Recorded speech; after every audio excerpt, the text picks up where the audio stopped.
అమ్మ కష్టాన్ని, తమ్ముడి త్యాగాన్ని వృధా చేయకూడదని ఏకైక లక్ష్యంతో ఎన్ని కష్టాలు వచ్చినా తల వంచకుండా చదువుకొని ఈరోజు గ్రూప్ 2 ఆఫీసర్గా మన ముందుకు వచ్చారు వంశీ గారు. నిజంగా సార్, అసలు ఎలా సార్ ఇన్ని కష్టాలు గ్రూప్ 2 ఆఫీసర్ ఎలా అయ్యారు సార్? అసలు ఒకరోజు హాలిడే వచ్చింది. ఓకే, నార్మల్గా స్పెషల్ క్లాసెస్ ద్వారా తీసుకున్నాడు మా సార్. తీసుకుని అందరు పిల్లలు వెళ్ళిపోయాక నడుచుకుంటూ వెళ్తున్నాను. మా సార్ దారి మధ్యలో ఆపేసి ఒక ఇంటి దగ్గర అరుగు మీద కూర్చోబెట్టి నాకు పాటలు చెప్పాడు సార్. అరే బిడ్డ, మన ఊర్లో మన ఒక గ్రూప్ 1 అధికారి ఉన్నాడు, గ్రూప్ 2 అధికారి లేడు. ఓకే, నువ్వు ఖచ్చితంగా ప్రభుత్వ ఉద్యోగాలకు ప్రిపేర్ అవ్వాలి, గ్రూప్ 2 అధికారి కావాలని చెప్పాడు సార్. ఇప్పటికీ నాకు గుర్తుంది సార్. ఇది మా సార్ అన్న మాటని ఈరోజు నిజం చేసి ఇక్కడ కూర్చున్నాను మీ ముందు. సూపర్. నాకు IIIT బాసర్ అనేది నాకు ఒక జీవితం అనే పాఠాన్ని నేర్పించారు. అంత మంచి ఫ్రెండ్స్ ఇచ్చింది. నేను అకాడమిక్స్లో చేయలేకపోయాను, బట్ నేను ఇక్కడ ఈ పొజిషన్లో కూర్చోవడానికి IIIT బాసర్ నన్ను చాలా ప్రోత్సహించింది. ఎందుకంటే పెళ్ళైన తర్వాత బేసిక్గా మీరు చదువు మానేయాలి. అవును సార్. ఆ కష్టాలను ఎదుర్కోలేక మీ అమ్మ మీ మీద ఆ బరువు బాధ్యత పడాల్సిన టైంలో మీ తమ్ముడు తీసుకున్నారంట. నేను నా లైఫ్లో మా నాన్నగారి స్థానాన్ని మా తమ్మునికి ఇస్తా సార్ నేను. ఎందుకంటే తమ్ముడు ఏం చేశాడంటే, అన్నయ్య మంచి చదువుతున్నాడు, పెద్ద కాలేజ్లో చదువుతున్నాడు, నా కోసము మా తమ్ముడు తన చదువుని సాక్రిఫై చేసి అమ్మగారితో పని చేశాడు సార్. ఆ ఏజ్లో పిల్లల ఆలోచన ఎలా ఉంటుంది సార్? నార్మల్గా ఎంజాయ్మెంట్ కానీ, అదే టైం 10th అయిపోయి బయటికి రావడం, అవన్నీ. తమ్ముడు అటు సైడ్ వెళ్ళకుండా నాన్న ఎట్లయితే బరువు బాధ్యతలు మోస్తాడో నా మీద పడకుండా మా తమ్ముడు మోసాడు సార్ అవన్నీ. అది ఇప్పటికీ నాకు గుర్తుంది సార్. ఈ ప్లేస్లో నేను కూర్చోడానికి మేజర్ రీజన్, నేను మా అమ్మగారి పేరు కూడా చెప్పాను, మా తమ్ముడు పేరే చెప్తాను నేను.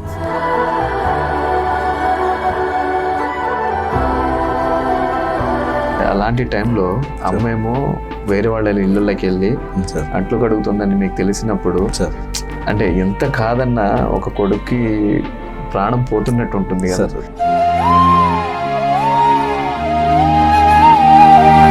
మా తమ్ముడు చదువు మానేసి హైదరాబాద్ వచ్చి 10,000కి ఆఫీస్లలో ఆఫీస్ బాయ్గా పనిచేసుకుంటా, అమ్మగారు మన ఇళ్లలో పనిచేసుకుంటా గడిపిన కాలం సార్. అది గడ్డు పరిస్థితి అని చెప్తాను మీకు. చాలా అంటే చాలా నిద్రలేని రాత్రులు ఉన్నాయి సార్ నాకు.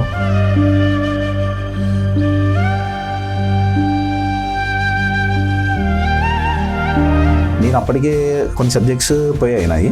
పోతుంటే నేను ప్రిపరేషన్ చదువుతుంటే చాలా మంది ఫ్రెండ్స్ నన్ను సర్కాస్టిక్గా, నీతోనవుతుందా, నువ్వు చదువుతావా అంటే మా బంచ్ ఆఫ్ పీపులే, అవును నీతోనవుతుంది అన్నట్టు అనుకుంటే నేను పట్టించుకునేవాడిని కాదు. అంత నార్మల్గా సరేలే మన ప్రయత్నం మనం చేద్దాం, ఇప్పుడే కదా ఇనిషియల్ స్టేజ్ కదా అన్నట్టు అనుకున్నాను సార్. ఈ టైంలో ఆ దేవుని దయ వల్ల ఒక 6 జాబ్లు క్రాక్ చేశాను. ఇక్కడ ఇలా కూర్చున్నాను మీ వద్దు.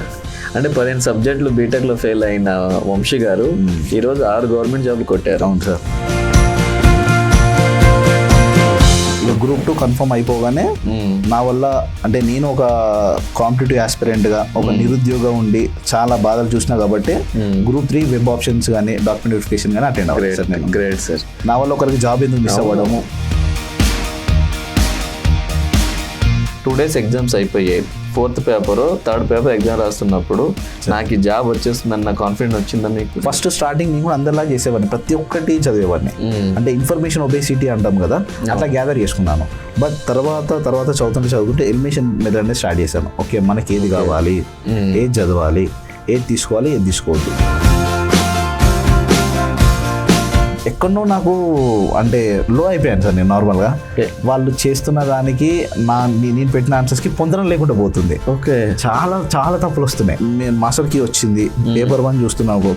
పేపర్ 1 చూస్తుంటే చాలా లో అయిపోయాను సార్. ఎందుకంటే 150కి నేను స్కోర్ చేసింది paper 1లో 71.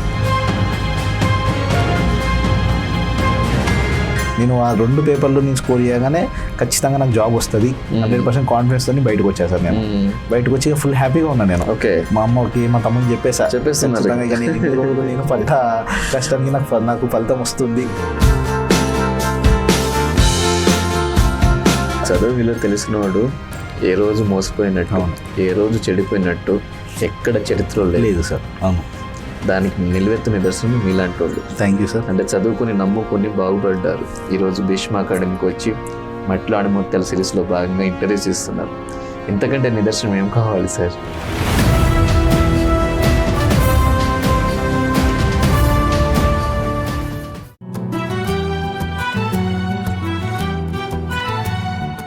Welcome to Bhishma academy. నేను మీ బీకే రావు. మన మట్లో ఆణిముత్యాల సిరీస్లో భాగంగా ఈరోజు మరొక అద్భుతమైన మట్లో ఆణిముత్యాన్ని మీకు పరిచయం చేయబోతున్నాను. తన 1వ తరగతిలోనే నాన్నగారిని కోల్పోయారు. అమ్మ రెక్కలు ముక్కలు చేసుకొని తనని చదివించింది. ఒకానొక టైంలో ఇల్లు గడవడం కోసం తమ్ముడు కూడా చదువుని మానేసి, అన్నయ్య నువ్వు చదువుకో, నీకు నేనున్నాను, నువ్వు ఎలాంటి కష్టం పడకుండా ఒక ఆఫీసర్ అయితే చాలనుకొని చదివించారు. అమ్మ కష్టాన్ని, తమ్ముడి త్యాగాన్ని వృధా చేయకూడదని ఏకైక లక్ష్యంతో ఎన్ని కష్టాలు వచ్చినా తల వంచకుండా చదువుకొని ఈరోజు గ్రూప్ 2 ఆఫీసర్గా మన ముందుకు వచ్చారు వంశీ గారు. సార్ నమస్తే సార్. సార్ నమస్తే sir. Sir thank you so much నన్ను ఇక్కడికి ఇన్వైట్ చేసినందుకు sir. Sir special thanks to you sir. మేము పిలవగానే ఇక్కడికి వచ్చి మీ స్టోరీ ఒక నలుగురికి ఉపయోగపడుతుంది సార్. నా స్టోరీ ఒక తప్పకుండా సార్ యాస్పిరెంట్స్ అందరికీ ఒక స్ఫూర్తిని వాళ్ళని ఆశిస్తూ ఇక్కడ దాకా వచ్చినందుకు స్పెషల్ థ్యాంక్స్ సార్. నిజంగా సార్ అసలు ఎలా సార్ ఇన్ని కష్టాలు దాటుకొని గ్రూప్ 2 ఆఫీసర్ ఎలా అయ్యారు సార్? అసలు సార్ దీనికి ఒకటే కారణం చెప్తాను సార్. మా నాన్నగారు చేసిన పుణ్యం, మా అమ్మగారు మా తమ్ముడు చేసిన కష్టం. నేను ఇక్కడ ఈ గ్రూప్ 2 అధికారిగా ఇక్కడ కూర్చోడానికి మెయిన్ రీజన్ అదే సార్. సూపర్. మా నాన్నగారి పుణ్యం, మా అమ్మ మా తమ్ముడు చేసిన కష్టం. గ్రేట్. వాళ్ళు పడ్డ కష్టం. సార్ మనం ఇంటర్వ్యూకి వెళ్ళే ముందు మీ గురించి, మీ బాల్యం గురించి మీ మాటల్లో సార్. సార్ నా పేరు వచ్చేసి వంశీ సార్. మా అమ్మగారి పేరు పద్మ, మా నాన్నగారి పేరు యాకయ్య. మా నాన్నగారు నేను 1వ తరగతిలో ఉన్నప్పుడు చనిపోయాడు. నేను పుట్టింది వెల్ది అనే గ్రామం, రఘునాథ్పల్లి మండలం, జనగాం జిల్లా సార్. జనగాం జిల్లా. అవును సార్. స్టార్టింగ్ స్కూలింగ్ హైదరాబాద్ అనుకుంటా సార్. అది స్టార్టింగ్ స్కూల్ వచ్చేసి ఏంటంటే సార్, మా నాన్నగారు పెళ్ళి అయిన తర్వాత ఇక్కడ హైదరాబాద్ వచ్చారు సార్. హైదరాబాద్ లో ఇక్కడ మా నాన్నగారు జాబ్ చేస్తున్న సమయంలో మేము ఇక్కడనే సెటిల్ అయిపోయాం. అంటే నాన్నగారు జాబ్ చేసేవారు? అవును సార్. Okay okay. ఎక్కడండి సార్? ఇక్కడ అజాంబాద్ అని బర్కత్పూర్ దగ్గర ఉండే సార్ ఆయిల్ ఫ్యాక్టరీలో నాన్నగారు అప్పుడు employee. Okay okay. Chandrababu Naidu garu 2000 ఆ సమయంలో కొన్ని కంపెనీస్ నష్టాల్లో ఉన్నాయని క్లోజ్ చేశారు సార్. అందులో నాన్న కూడా ఒక బాధితుడు సార్. అయ్యో. ఆ టైంలో విఆర్ఎస్ ఇచ్చేసి అలా అయిపోయింది సార్. ఇక 2005లో నాన్నగారు చనిపోగానే ఊరు వెళ్ళిపోయాం, మళ్ళీ వెల్దికి వెళ్ళిపోయాం. అప్పుడు నేను ఫస్ట్ క్లాస్లో చదువుతున్నాను సార్. నేను ఫస్ట్ క్లాస్, తమ్ముడు ఇంకా స్కూల్కి వెళ్ళడం లేదు. నాన్నగారు ప్రేమ అసలు మీరు పొందలేకపోయారు? అదే అవును సార్. అది తెలిసి తెలియని ఏజ్, అది అసలు తెలియదు, అసలు ఏం తెలియదు. ఆ సమయంలోనే అలా జరిగిపోయింది. అనిపిస్తుందా అండి? ఖచ్చితంగా సార్. అది కాకపోతే ఒకటి సార్, అంటే ఒకటి నేనేం చెప్పగలుగుతానంటే, మా నాన్నని అంటే గుర్తు తెచ్చుకోకుండా మా అమ్మ అలా పెంచింది మమ్మల్ని. ఓకే. అంటే మాకు నాన్న లేడు, సింగిల్ ఉమెన్ అన్న అనేది ఎప్పుడు మాకు అనిపించలేదు. మా అమ్మగారు అలా అంత మంచిగా పెంచిందండి మమ్మల్ని, ఒక డిసిప్లిన్గా, చాలా బాగా. అయితే ఇక్కడ నాన్నగారు చనిపోయేసరికి ఇక్కడ ఉండి మనం పోషించుకోవడం నలుగురు పిల్లల్ని ఇబ్బంది అని చెప్పేసి మన స్వగ్రామానికి వెళ్ళిపోయాం సార్. వెళ్ళిపోగానే నేను అప్పటికే ఇక్కడ ఫస్ట్ క్లాస్ చదువుతున్నాను సార్ నేను. ఓకే. మా పెద్దమ్మ వాళ్ళు కూడా ఇక్కడనే ఉండేవాళ్ళు. ఓకే. ఇక్కడనే ఉండేవాళ్ళు. అదే టైంలో వాళ్ళ ఇంటి దగ్గర ఉండకుండా 2nd and 3rd క్లాస్ కూడా ఇక్కడనే కంప్లీట్ చేశాను నేను. అమ్మ వాళ్ళు ముందే వెళ్ళిపోయారు. నేను 3rd క్లాస్ వరకు ఇక్కడ చదివేసి మళ్ళీ ఊరికి వెళ్ళిపోయాను నేను. ఊరికి వెళ్ళిపోయి మా మండలంలో 4th to 7th క్లాస్ వరకు అక్కడ చదివాను నేను. ఓకే. అంటే 3rd క్లాస్ వరకు ఇక్కడ ఉండి తర్వాత మన ఊరికి వెళ్ళిపోయాను సార్. మీరు కూడా? మేము వెళ్ళిపోయాను. 4th to 7th వరకు అక్కడే మా మండలంలో చదువుకున్నాను. ఒక స్కూల్లో చదువుకున్నాను, ప్రైవేట్ స్కూల్లో చదువుకున్నాను. అక్కడ ఆర్థికంగా ఫీజు కట్టలేని పరిస్థితిలో మన వెల్ది గ్రామంలోనే జెడ్పిహెచ్ఎస్ లోనే 8th, 9th, 10th అక్కడ చదివాను సార్. అక్కడ చదవగానే నేను 10th లో వచ్చేసి టాపర్. 10th లో టాపర్ వచ్చేసరికి నాకు IIIT భాషలో సీట్ వచ్చింది. నార్మల్ గా ఆ సీట్ వచ్చేసరికి అంత ముందుకే మీకు ఒకటి చెప్పుకోవాలి సార్. మా బావగారు మా ఇంటి పక్కనే ఉంటారు. తను కూడా ఇట్లా 10th టాపర్ తోని IIIT భాషలో సీట్ వచ్చింది. ఇక అతని గైడెన్స్ నాకు 10th లో అంటే ఎట్లా చదవాలి, నేను టాపర్ అవ్వడానికి, అంటే మంచిగా చదువుకోవడానికి అతని గైడెన్స్ నాకు బాగా యూజ్ అయింది. ఇక దాని ద్వారా నేను IIIT భాషలో జాయిన్ అయ్యారు. అవును సార్. అయితే ఇక్కడ అంటే నేను మాట్లాడుతుంటే చెప్పారు సార్, మీ మీద మీ స్కూల్ టీచర్ చాలా ప్రభావం బాగా ఉంది సార్. చాలా ఉంది. మెయిన్గా వచ్చేసి నేను మా మ్యాథమెటిక్స్ సార్ వెంకటేశ్వర సార్కి, మా ఇంగ్లీష్ టీచర్ మరియా మేడంకి చాలా పెద్ద థ్యాంక్స్ చెప్పుకోవాలి సార్. మా అమ్మనే, మా మేడం వచ్చేసి మా అమ్మనే అమ్మ చాలా నన్ను ఫైనాన్షియల్గా కానీ, అంటే మా మేడంకి ఒక అబ్బాయి ఒక అమ్మాయి, ఓకే సార్. వాళ్ళని ఎలా చూసుకునేదో నన్ను కూడా అలా చూసుకునేది సార్. చాలా బాగా చూసుకునేది మేడం. ఫైనాన్షియల్ విషయంలో కానీ పర్సనల్ కానీ చాలా కేర్ తీసుకునేది నా మీద. మా సార్ కూడా వచ్చేసి సార్ ఒక చిన్న ఇన్సిడెంట్ చెప్తా సార్ మీకు. చెప్పండి సార్. నేను 10th క్లాస్లో ఉన్నప్పుడు నార్మల్గా మనకి రివిజన్ టైంలో సార్ ఒకరోజు హాలిడే వచ్చింది. ఓకే. నార్మల్గా స్పెషల్ క్లాసెస్ ద్వారా తీసుకున్నాడు మా సార్. తీసుకుని అందరు పిల్లలు వెళ్ళిపోయాక నడుచుకుంటూ వెళ్తున్నాను. మా సార్ దారి మధ్యలో ఆపేసి ఒక ఇంటి దగ్గర అరుగు మీద కూర్చోబెట్టి నాకు పాటలు చెప్పాడు సార్. అంటే సార్కి నేను స్పెషల్ థ్యాంక్స్ చెప్పుకుంటాను. ఓ రోజు అదే సార్ నా దగ్గర ఒక మాట అన్నాడు సార్, అది ఇప్పటికీ నాకు గుర్తు సార్. అరే బిడ్డ, మన ఊర్లో మన ఒక గ్రూప్ 1 అధికారి ఉన్నాడు, గ్రూప్ 2 అధికారి లేడు. నువ్వు ఖచ్చితంగా ప్రభుత్వ ఉద్యోగాలకు ప్రిపేర్ అవ్వాలి, గ్రూప్ 2 అధికారివి కావాలని చెప్పాడు సార్. ఇప్పటికీ నాకు గుర్తుంది సార్. ఇది మా సార్ అన్న మాటని ఈ రోజు నిజం చేసి ఇక్కడ కూర్చున్నాను మీ ముందు. సూపర్. ఇక్కడ కూర్చున్నాను సార్ నేను. గ్రేట్. స్పెషల్ థ్యాంక్స్ చెప్తా సార్ నేను మా వెంకటేశ్వర సార్ గారికి, మా మరియా మేడం గారికి. అలాంటి గొప్ప టీచర్లు ఉంటారండి ప్రతి స్కూల్లో ఉంటారు. కాకపోతే వాళ్ళకి అంటే మనసు నత్తుక్కునే పిల్లగాళ్ళు కనబడక గైడ్ చేయరేమో. ఒకవేళ గైడ్ చేసిన తర్వాత కూడా అందరు సక్సెస్ అవ్వరు కదా మీలాగా. సో 10th అయిపోయింది, మండల్ టాపర్ వచ్చారు. మీ బావగారు అన్నట్టు మీకు 888 భాషల్లో సీట్ సంపాదించారు సార్. మరి ఎలా జరిగిందండి కాలేజ్ లైఫ్? ఎలా ఉండేది సార్? కాలేజ్ లైఫ్ వచ్చేసరికి సార్ ఒక మాట చెప్తాను సార్. ఇక్కడ నేను 10th వరకు ఒక టాపర్ని. ఓకే. ఒకసారి వన్స్ కాలేజ్కి ఎంటర్ అయిపోయినప్పుడు 6,000 మంది స్టూడెంట్స్ అప్పుడు అక్కడ 6,000 మంది టాపర్స్ కనిపించేసరికి నేను చాలా భయపడిపోయాను. మనం నథింగ్ ఏమో అనిపించింది. అంతే, నాకు సేమ్ అలానే అనిపించింది. ప్లస్ నేను ఇంటి దగ్గర ఉన్నప్పుడు మా టీచర్ సపోర్ట్ కానీ, మా టీచర్స్ కానీ, మా అమ్మగారి సపోర్ట్ ద్వారా కొంచెం బాగా చదివేవాడిని. ఆడికి వెళ్ళిన తర్వాత అది ఎందుకో నేను కోల్పోయినని నాకు అనిపించింది సార్. Okay okay. అది కోల్పోయి కొంచెం నా స్టాండర్డ్స్ అనేది పడిపోయాయి. ఓకే. చాలా అంటే ఎట్లా అంటే నాకు 10th ఉన్నప్పుడు నాకు 95% స్కోర్, ఇంటర్కి వచ్చేసరికి నాకు 60% పడిపోయింది. చాలా పడిపోయింది. మళ్ళీ సార్ ఒకటి సార్, నాకు 888 భాషర్ అనేది నాకు ఒక జీవితం అనే పాఠాన్ని నేర్పింది సార్. అంత మంచి ఫ్రెండ్స్ ఇచ్చింది. నేను నేను అకాడమిక్స్ లో చేయలేకపోయాను, బట్ నేను ఇక్కడ ఈ పొజిషన్ లో కూర్చోడానికి 888 భాషర్ నన్ను చాలా ప్రోత్సహించింది. ఎందుకంటే నాలాంటి చాలా మందిని అక్కడికి ఫ్రెండ్స్ ఇచ్చింది. వాళ్ళని చూసి చాలా ఇన్స్పైర్ అయ్యాను సార్ నేను. అలాంటి ఫ్రెండ్స్ నాకు ఇచ్చింది కాలేజ్ అనేది. అవును, పెయింటింగ్ పనికి వెళ్ళేవాడు సార్. ఇది ఇటుక బట్టిల్లో పనిచేశారంట సార్. అంటే నాన్నగారు లేరు, అమ్మగారి ఒక్కటి సంపాదన మీదనే నలుగురం ఉండాలి సార్. చాలా కష్టం అయ్యేది. ఏమన్నా హాలిడేస్ వచ్చినప్పుడు నేను స్కూల్లో ఉన్నప్పుడే 9th క్లాస్ నుంచే స్టార్ట్ సార్. 8th 9th నుంచే ఇటుక బట్టిలల్లో మా అమ్మగారితో పనికి వెళ్ళడము, పత్తి తీయడము, ప్లస్ మా అన్న వాళ్ళతో చాలా వరకు మా ఫ్యామిలీ మెంబర్స్ పెయింటింగ్ పని చేసేవాళ్ళు సార్. వాళ్ళతో పెయింటింగ్ పనికి వెళ్ళడము చాలా చేసాం సార్. మేము చాలా అంటే చాలా కష్టపడ్డాం సార్. అసలు అంటే ఇటుక బట్టి అంటే చాలా కష్టం కదా? చాలా కష్టం సార్. అది యాక్చువల్గా నేను అంటే యాజ్ ఏ పార్ట్ జోక్గా చెప్తున్నాను, ఒక బాల కార్మికుని సార్ నేను. సారీ, ఎందుకంటే నా ఏజ్ అప్పుడు 8th క్లాస్లో 14 years కూడా కాదు. నేను పనికి వెళ్ళేవాడిని, మా అమ్మ కష్టం చూడలేక. నేను మా అక్క వాళ్ళు కూడా పనికి వెళ్ళేవాడు. తమ్ముడు చిన్నవాడు, తను చేయకపోయేవాడు. నేను మా పెద్ద అక్క పిల్ల అప్పటికి అయిపోయింది, 2009లో అయిపోయింది. మా చిన్న అక్కది 2016. ఆ మధ్యలో నేను మా చిన్న అక్కయ్య మా అమ్మకి సాయంగా వెళ్ళేవాళ్ళం, పని చేసేవాళ్ళం. హాలిడేస్ వచ్చినప్పుడు మీ చేతనైన సాయం అమ్మకి చేసేవాళ్ళం మేము. అక్కడ దాకా బాగానే ఉంది సార్. మీరు చదువుకుంటున్నారు, మీతో పాటు తమ్ముడు చదువుకుంటున్నారు. అవును సార్. కానీ 2016 ఆ సమయంలో చిన్నక్క పెళ్ళైందంట. అవును సార్. ఆ పెళ్ళైన తర్వాత బేసిక్గా మీరు చదువు మానేయాలి. అవును సార్. ఆ కష్టాలను ఎదుర్కోలేక మీ అమ్మ మీ మీద ఆ బరువు బాధ్యతలు పడాల్సిన టైంలో మీ తమ్ముడు తీసుకున్నారంట. అవును సార్. సార్ ఇక్కడ నేను నా లైఫ్లో మా నాన్నగారి స్థానాన్ని మా తమ్మునికి ఇస్తా సార్ నేను. ఎందుకంటే 2016లో మా చిన్నక్కయ్య పెళ్ళైనప్పుడు మాకు కొంచెం అప్ అయింది సార్. అప్ అయినప్పుడు మేము హైదరాబాద్ రావాల్సిన పరిస్థితి వచ్చింది. పని ఏదైనా పని చేసుకుంటా అప్పు తీరిపోయే పరిస్థితి వచ్చింది మాకు. ఆ టైంలో నేను 888 భాషలో బీటెక్ ఫస్ట్ ఇయర్ చదువుతున్నాను.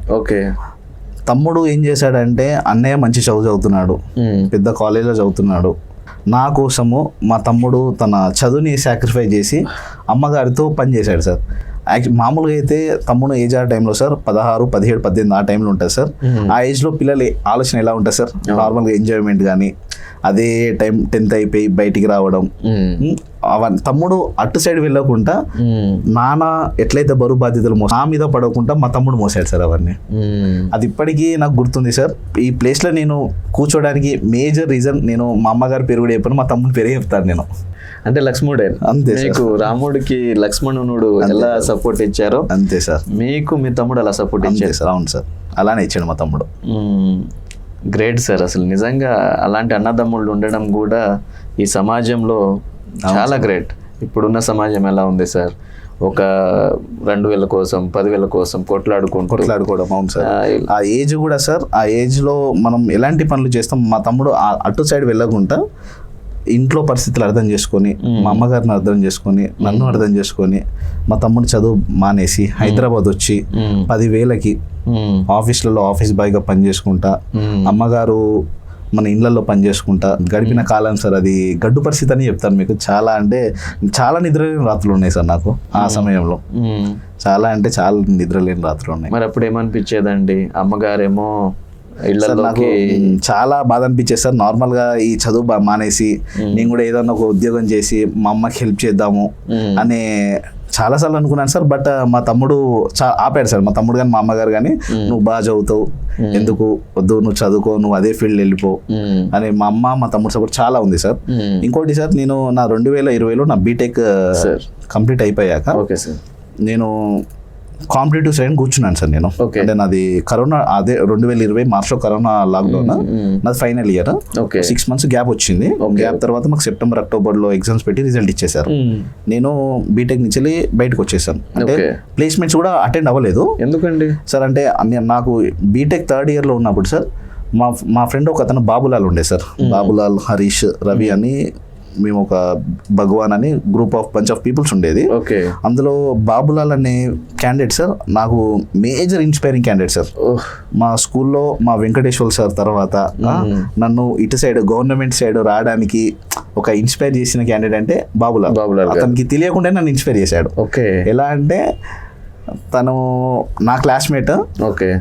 కాలేజ్కి వచ్చిన దగ్గర నుంచే అతనికి తన కోరిక మొత్తం సివిల్స్ యూపీఎస్సీ మీద ఉండేది. అప్పటి నుంచే తనకి అదొక కోరిక ఉండేది సార్. నేను ఎప్పటికైనా ఒక మంచి గవర్నమెంట్ అడ్మినిస్ట్రేటివ్ ఆఫీసర్ అవ్వాలి అనే అదే పట్టుదలతో చదివిండు. చాలా చదివిండు. అది నేను స్టార్టింగ్ అనుకునేవాడిని, ఏంటి అబ్బాయి మన IIIT బాసర్కి వచ్చాడు, అందులో సిఎస్సి తీసుకున్నాడు, సాఫ్ట్వేర్ సైడ్ వెళ్ళకుండా గవర్నమెంట్ జాబ్ అంటున్నాడు ఏంది అన్నట్టు నాకు అనిపించింది. బట్ బీటెక్ 3rd yearలో నాకు అనుకోకుండానే నేను డైవర్ట్ అయిపోయాను. ఈ సాఫ్ట్వేర్ అనే ఫీల్డ్ నుంచి వెళ్ళి గవర్నమెంట్ సైడ్ వెళ్ళాలి, జాబ్ తెచ్చుకోవాలి, ఒక మంచి ఉన్నతమైన పొజిషన్ లో ఉండాలి అని నాకు అదే స్టెప్ సార్, టర్నింగ్ స్టెప్ నాకు.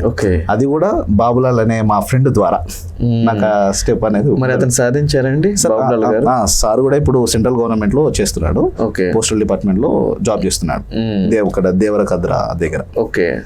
మేబీ నెక్స్ట్ ఫ్యూచర్ లో సార్ కూడా యూపీఎస్సీ క్రాక్ చేయాలని కోరుకుంటున్నాము. సో అలా ఇటు వచ్చేసారు అన్నమాట సార్. అంటే క్యాంపస్ ప్లేస్మెంట్ కి అటెండ్ అవ్వలేదు. ఇంకోటి సార్, నేను ఇప్పుడు ఇక్కడ ఒక అధికారిగా ఉన్నాను. నా అకాడమిక్స్ లో వచ్చేసి నా బీటెక్ అయిపోయిన వరకు ఒక 15 subjects పోయాయి సార్. నాకు ఫెయిల్ అయిపోయాను నేను. ఏంటి బీటెక్ ఫెయిల్? బీటెక్ ఫెయిల్ అంటే సెమిస్టర్ వైజ్ గా ఫెయిల్ అయిపోయాను. లాస్ట్ వచ్చాక అన్ని తీసేసాను నేను. అన్ని పాస్ అయ్యాను. బట్ ఉన్న 4 years లో 15 subjects ఫెయిల్ అయ్యాను నేను. 15 subjects ఫెయిల్ అయ్యాను. మండల్ టాపర్ గా IIITకి వెళ్ళిన వాడిని 60% పడిపోయి బీటెక్ లో 15 subjects ఫెయిల్ అయ్యి 70% తెచ్చుకొని ఈ రోజు ఒక అధికారిగా నేను వచ్చాను సార్. అంటే నేను ఒకటే నమ్ముతాను, అకాడమిక్స్ డజంట్ మ్యాటర్ సార్. నాకు నా కాలేజ్ అనేది నాకు ఒక లైఫ్ లో ఎలా బతకాలి అనే విలువలు నాకు నేర్పింది సార్ మేజర్గా. దాంతోనే కాలేజ్ నుంచి బయటకు వచ్చాను. నేను కాలేజ్లో ఉన్నప్పుడు కూడా 3rd yearలో సార్ 3rd నుంచి ప్రిపరేషన్ స్టార్ట్ చేశాను. మనము ఎవరేమైనా ఏం చేస్తాం సార్, అప్పుడు నేను కూడా యూపీఎస్సీ ప్రిపేర్ అయ్యాను. నార్మల్గా యూపీఎస్సీ ప్రిపేర్ అయితే ఫస్ట్ NCERT బుక్స్ చదువుతాం. నేను అప్పటికే కొన్ని సబ్జెక్ట్స్ పోయాయి. పోతుంటే నేను ప్రిపరేషన్ చదువుతుంటే చాలా మంది ఫ్రెండ్స్ నన్ను సర్కాస్టిక్గా నీతోనవుతుందా, నువ్వు చదువుతావా అని మా బంచ్ ఆఫ్ పీపులే అవును. నీతోనవుతుంది అన్నట్టు అనుకుంటే నేను పట్టించుకునేవాడిని కాదు. అంత నార్మల్గా సరేలే మన ప్రయత్నం మనం చేద్దాం, ఇప్పుడే కదా ఇనిషియల్ స్టేజ్ కదా అన్నట్టు అనుకున్నాను సార్. ఈ టైంలో ఆ దేవుని దయ వల్ల ఒక 6 జాబ్లు క్రాక్ చేశాను, ఇక్కడ ఇలా కూర్చున్నాను. అంటే 15 సబ్జెక్టులు బీటెక్ లో ఫెయిల్ అయిన వంశీ గారు ఈ రోజు 6 గవర్నమెంట్ జాబ్లు కొట్టారు. అవును సార్.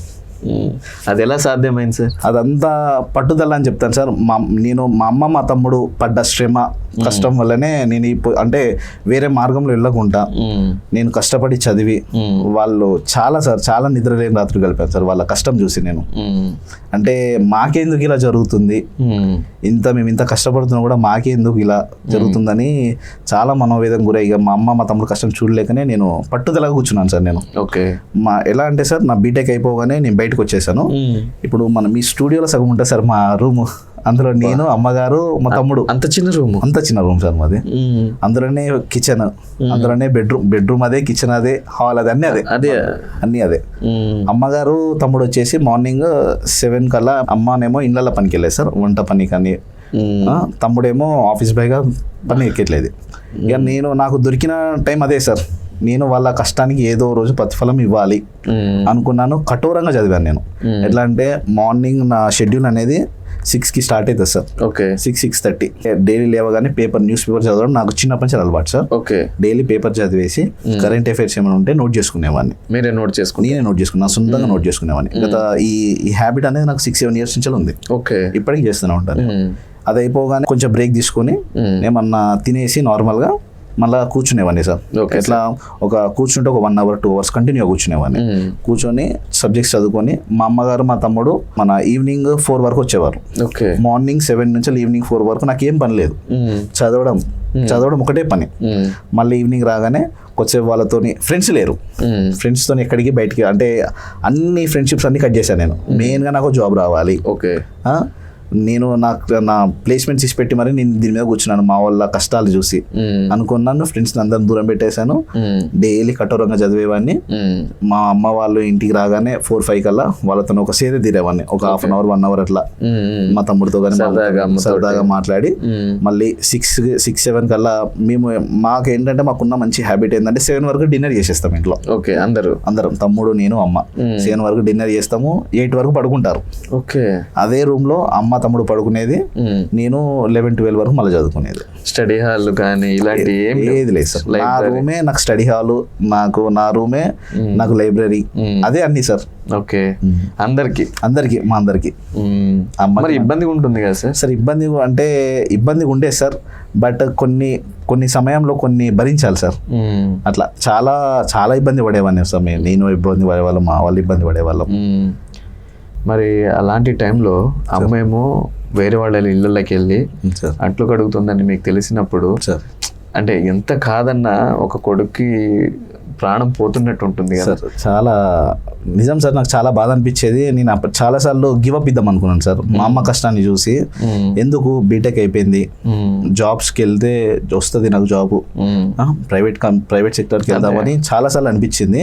బట్ నన్ను మా అమ్మ మా తమ్ముడు సార్, వద్దు, ఆ జాబ్ నీకు ఈరోజు కాకపోతే రేపు వస్తుంది, నీకు ఒక గవర్నమెంట్ అధికారిగా నువ్వు ఉంటే నీకు వచ్చే రెస్పెక్ట్ వేరే ఉంటుంది, నువ్వు నీలాంటి 10 మందిని నువ్వు బాగు చేయొచ్చు, పిల్లలకి కొంచెం మంచిగా ఉంటుంది అని చెప్పేసి మా అమ్మగారు మా తమ్ముని వాళ్ళ ప్రోద్బలంతోనే నేను ఆ సైడ్ వెళ్ళకుండా, ప్రైవేట్ సెక్టర్కి వెళ్ళకుండా నేను గవర్నమెంట్ సెక్టర్కి స్టిక్ ఆన్ అయిపోయాను సార్. ఆ టైంలో ఫస్ట్ గవర్నమెంట్ జాబ్ ఏదో వచ్చిందండి సార్? నాకు ఫస్ట్ గవర్నమెంట్ జాబ్ 2021 నవంబర్ ఆ సమయంలో పోస్టల్లో GDS వచ్చింది సార్.